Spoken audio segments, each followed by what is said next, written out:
Hey, hello, welcome. Let's look at another stack of comics. Uh, this is the second in a series. This is the definitely the last one because that rack in the hall that I hit a couple days ago. This is all the stuff that was left on there. I didn't really go through any of it and look at it too closely, but I did unbag everything so we can look at it a little bit better. And once again, we're going to try and keep this to 30 minutes. We're going to start out on the very top with a 100-page Dell Giant MGM Tom and Jerry's Summer Fun #3.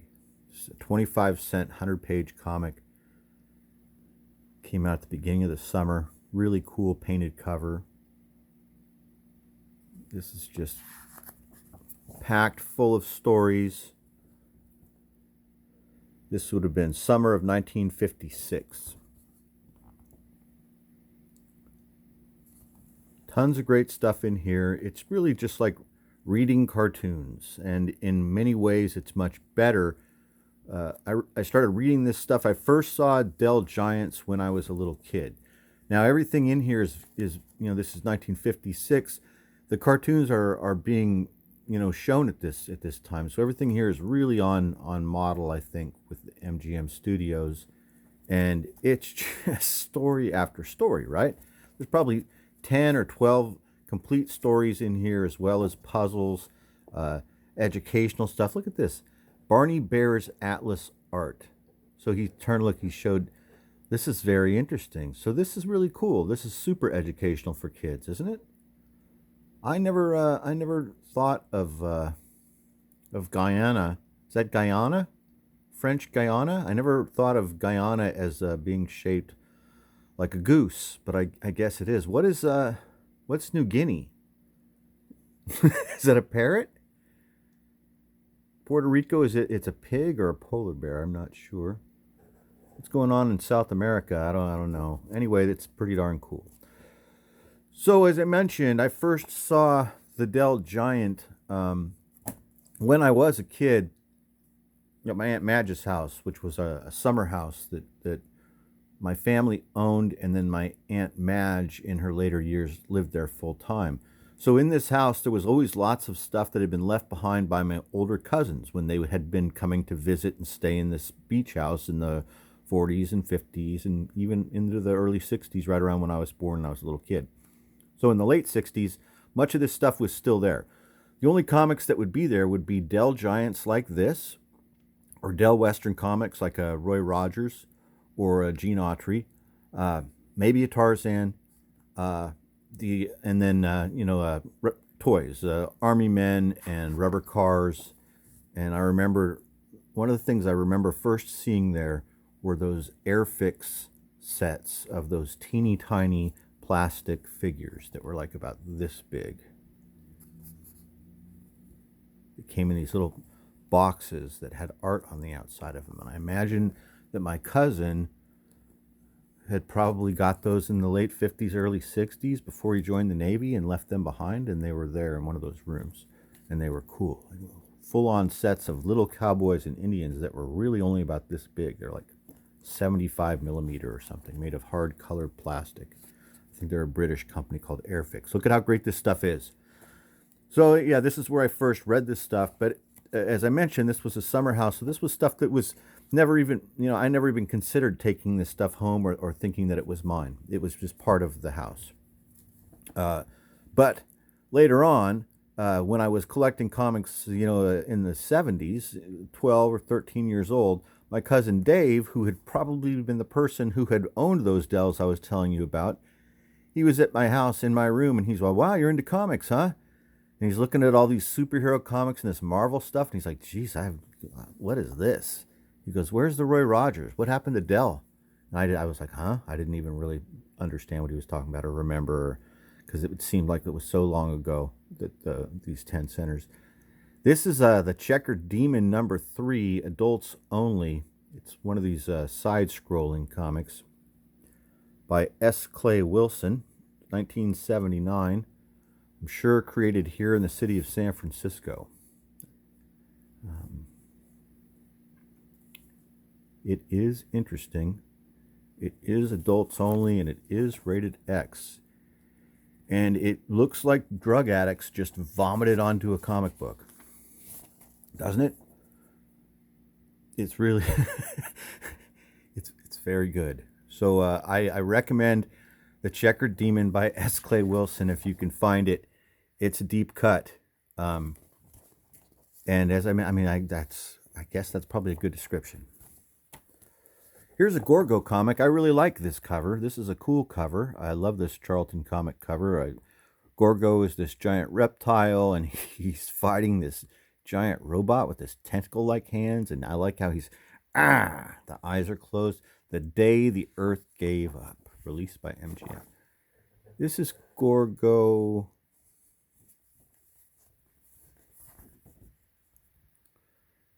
number 18 from May of 1964. That was one thing that I remembered I didn't like about that last video. I was just flying through and not even telling people what the issues were sometimes. So this is Gorgo number 18. Looks like Earth is being invaded by these giant robots. And they're tying Gorgo up in here. And this is a really good Charlton comic. I really like the art here. I like how Gorgo looks. Picking up a little, was that a panther?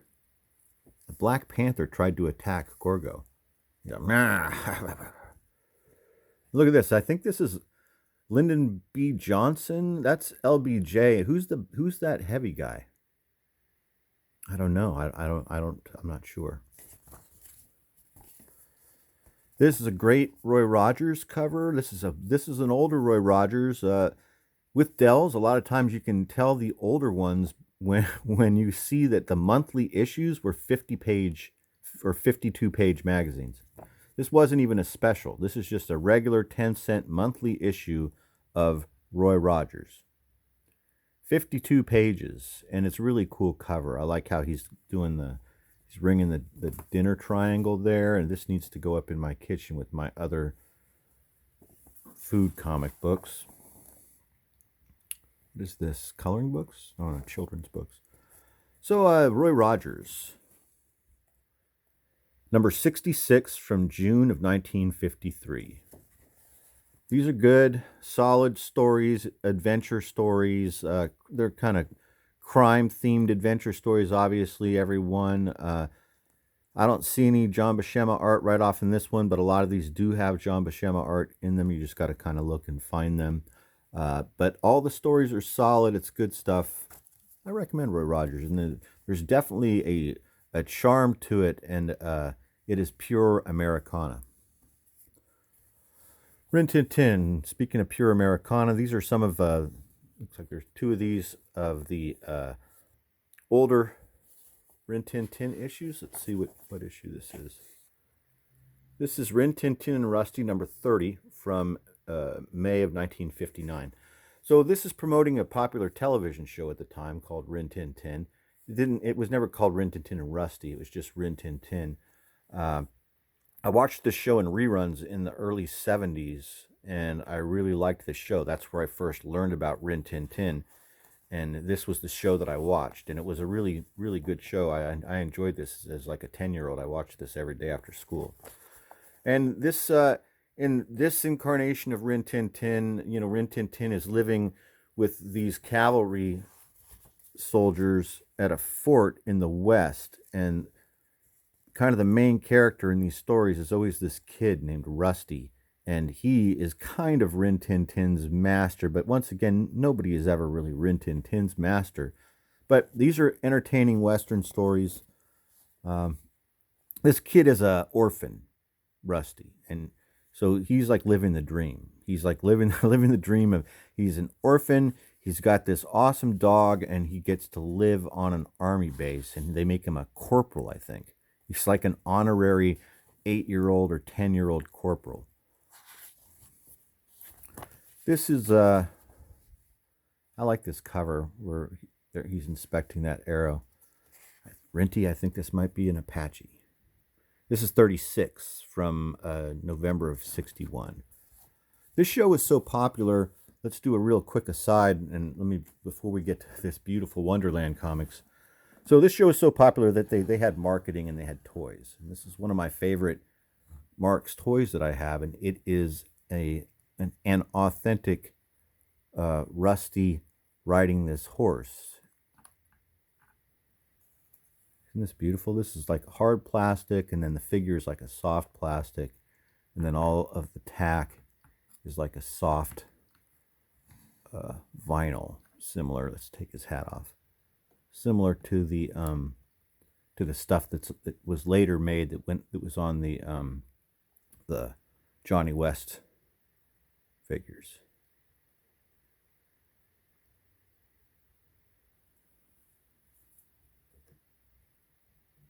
So yeah, Rin Tin Tin.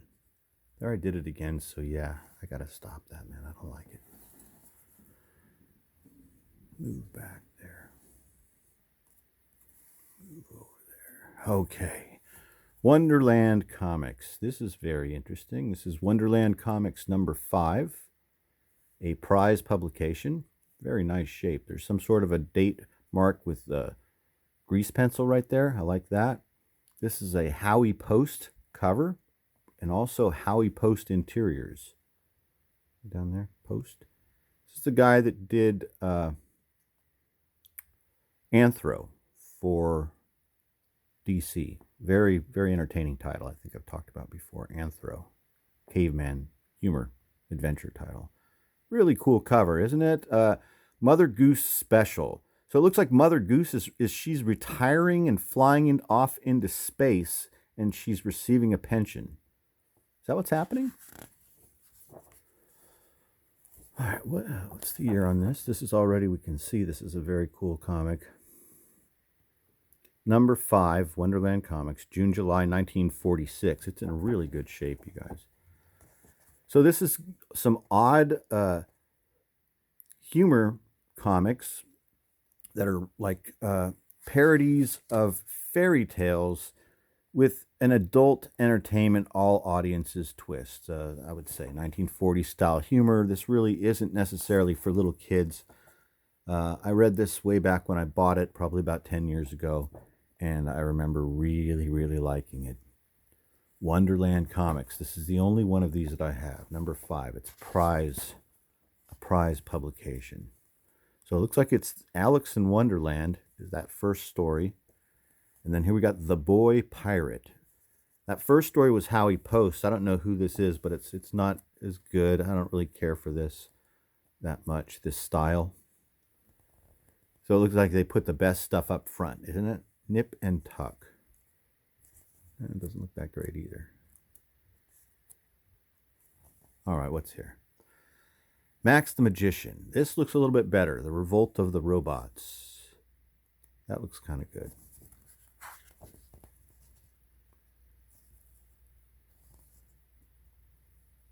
This looks good. Now, I know I already read this, but as I said, it's like 10 years ago. Let's look at this house ad for Prize Comics. Look at what they had going here. It's 1946. Look at that cover. And there's the Wonderland that we have in our hands right now. That's neat. Fantastic Ferdy. Is this more Howie Post? No. Marv Levy. I don't know who that is. There's more Howie Post. Rowdy Rabbits. So, you know, this is the guy, you can just see this is the guy that stands out in this book, right? I mean, that's kind of why I bought this. I saw that cover and I was like, oh, that's cool. Get strong, have muscles of steel. Look at this setup. Imagine. Ugh, jeez. All right, speaking of that, muscles of steel, it's Joe Palooka. Joe Palooka number 31. I really like Joe Palooka. Joe Palooka is a really common title because it was a Harvey comic and it really was a top seller. Now, you know, on the covers they talk about, you know, the comic that sells 1 million a month or whatever. I don't know how much it really sold, but it was a popular comic, and so there's a lot of them out there, and they're not really expensive.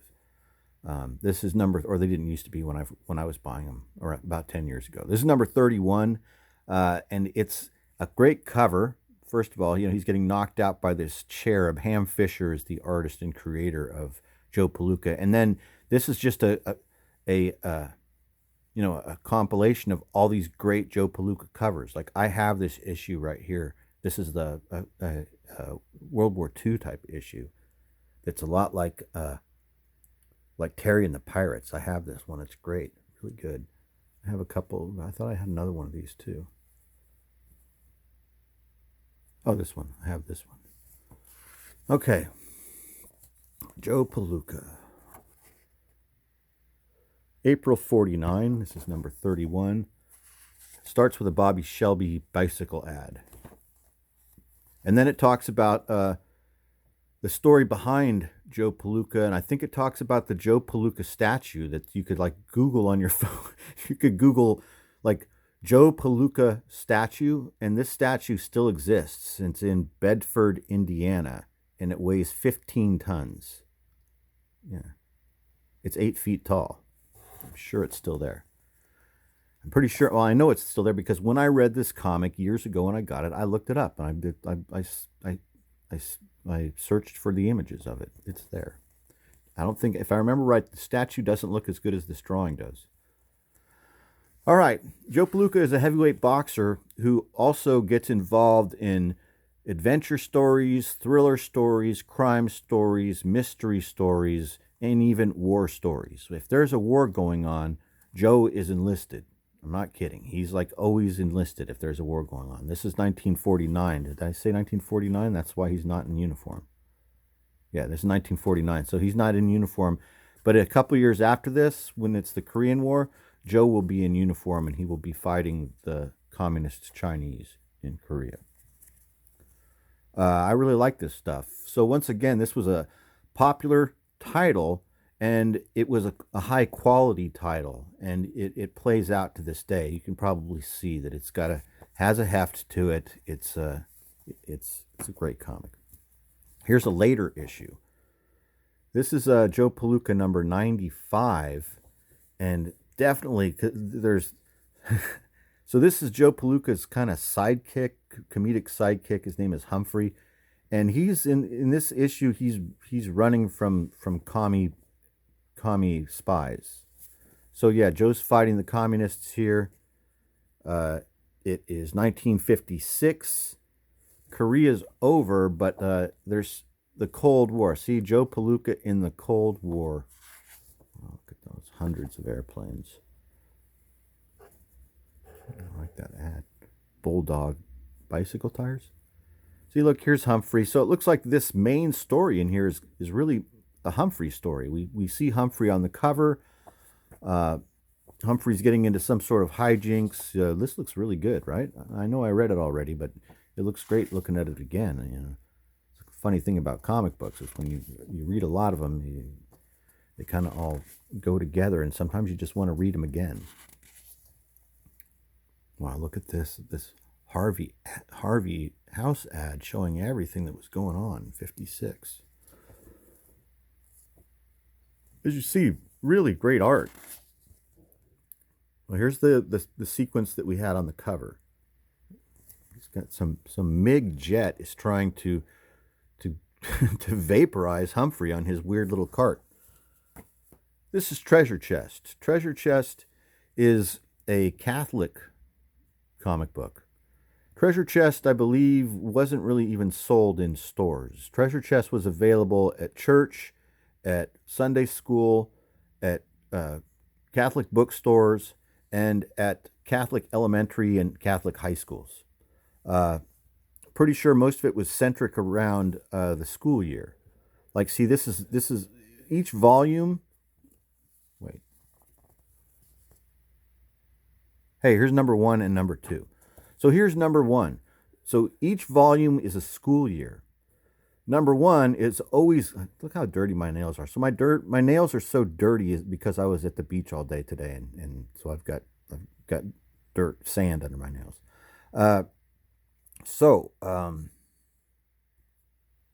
Number 1 starts at the beginning of the school year. See, this is the first week of school, September 9th, 1965. If I remember right, are these weekly? No, they're bi-weekly. So every 2 weeks, one of these comes out. And you get these if you go to a Catholic elementary school or you go to a Catholic high school. That's where the only reason I saw them is because my cousin Phil went to all Catholic schools, and these were the only comics that were at his house that he had. He wasn't a comic book person.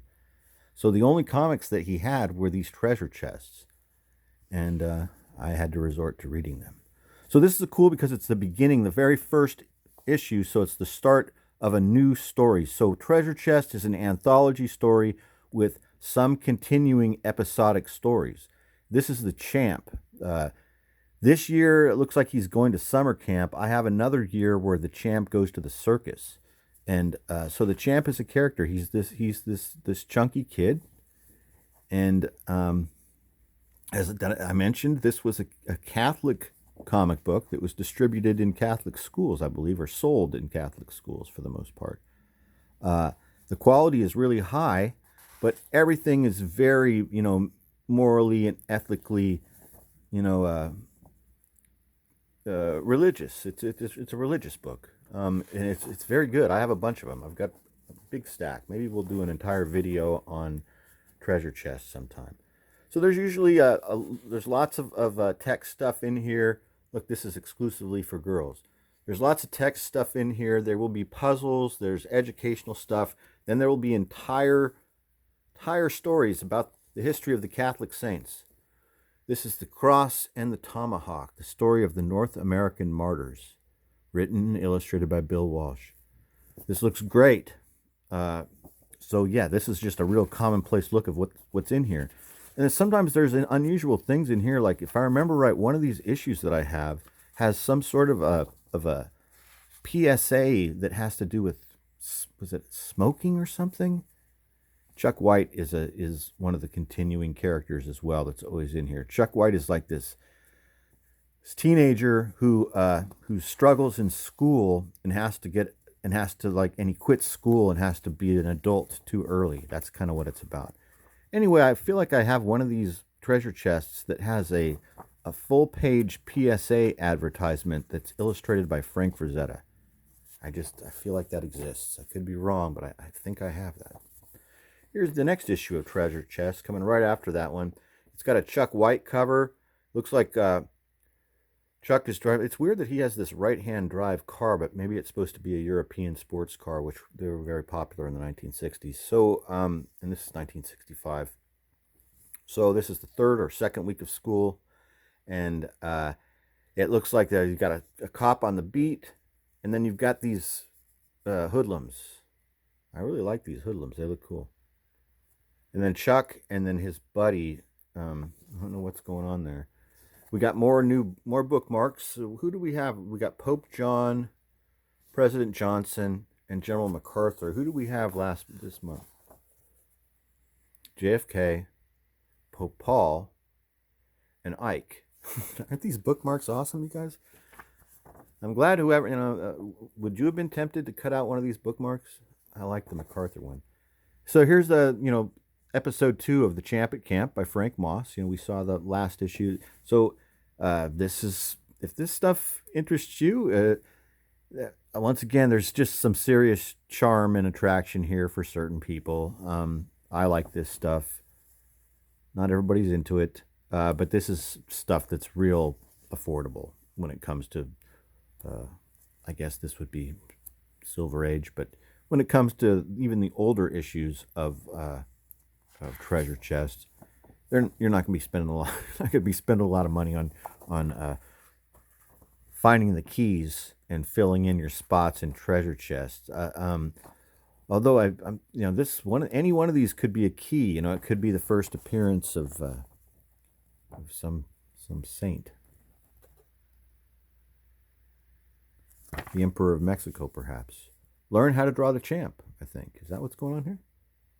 Yeah. Sketch-Its by Frank Borth. Would you like to be a cartoonist?